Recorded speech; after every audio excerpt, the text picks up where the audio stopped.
Good morning students. आजकल आपको active voice और पैसिव वॉइस पढ़ाया जा रहा है।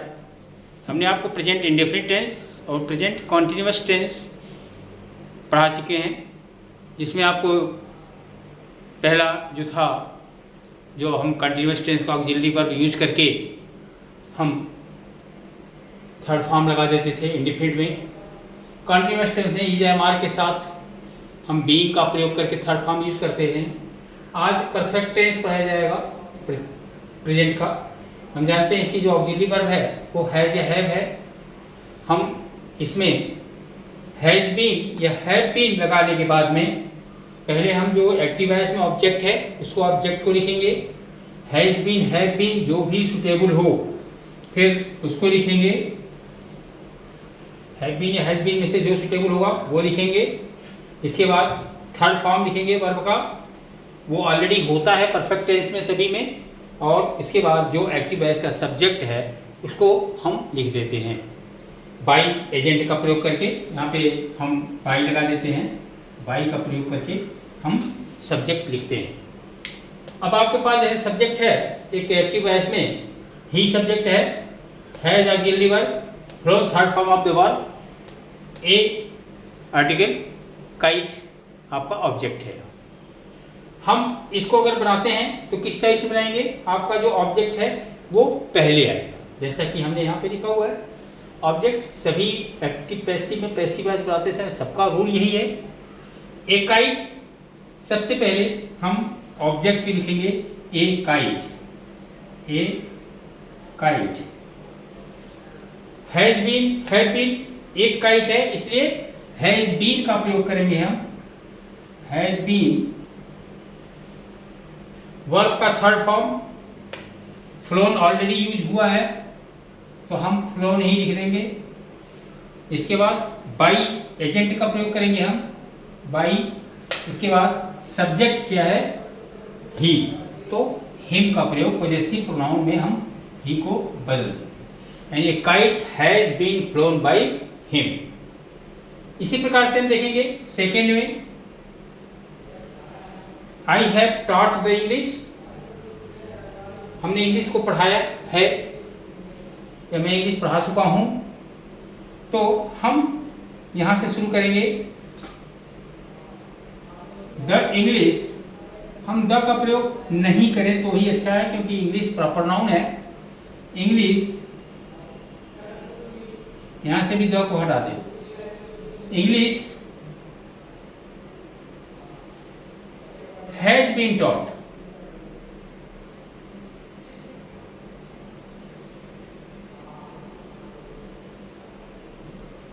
हम इंग्लिश एक है और हैज बीन टॉट बाय आई का मी।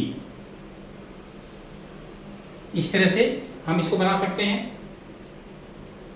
थर्ड देखें आप, you have thrown this book, आपने इस किताब को फेंका है। दिस बुक से हम स्टार्ट करेंगे। This book has been throne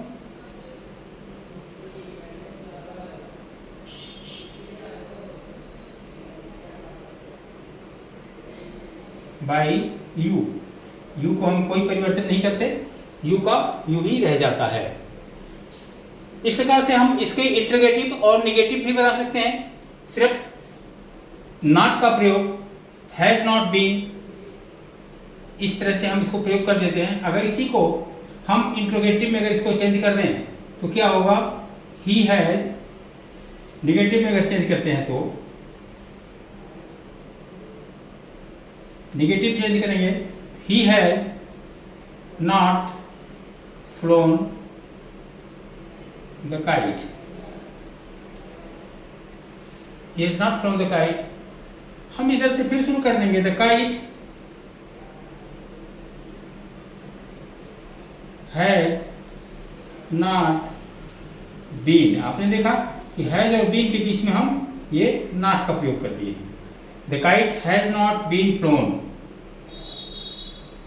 by him. हम इस तरह से नेगेटिव में इस सेंटेंस को चेंज कर सकते हैं। अब इसी को इंटरोगेटिव में अगर चेंज करना हो, इंटरोगेटिव में हम क्या करेंगे, इसको हैज को पहले करके बनाते हैं।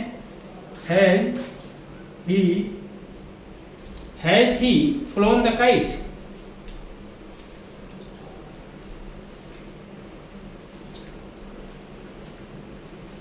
Has he phloem the kite, हम पैसिव वॉइस एक्टिव वॉइस के सब्जेक्ट को पहले लिखेंगे, द काइट नहीं। अब देखिए ये क्वेश्चन मार्क है, ये इंटरोगेटिव है।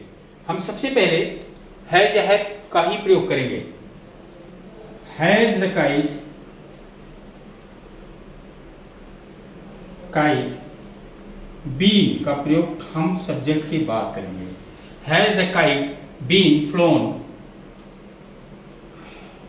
By him. Has he flown the kite, has the kite been flown by him। इस तरह से हम इंटरोगेटिव और नेगेटिव सेंटेंसेस का प्रेजेंट परफेक्ट टेंस में आपको बताए। प्रेजेंट परफेक्ट या फ्यूचर परफेक्ट या पास्ट परफेक्ट कंटिन्यूअस टेंसेस के पैसिव वॉइस नहीं बनाए जाते। और इस तरह से प्रेजेंट टेंस का आपको 3 बनता है, जो 12 में से 8 बनता है। जिसमें प्रेजेंट में 3, पास्ट में 3, फ्यूचर में 3। फ्यूचर में 2 ही बनता है, क्योंकि फ्यूचर कंटिन्यूअस टेंस का नहीं बनाया जाता। हम आपको इस तरह से प्रेजेंट टेंस खत्म हुआ। आगे आपको कल के वीडियो में आपको पास्ट इंडिफिनिट टेंस का बताया जाएगा। तब तक के लिए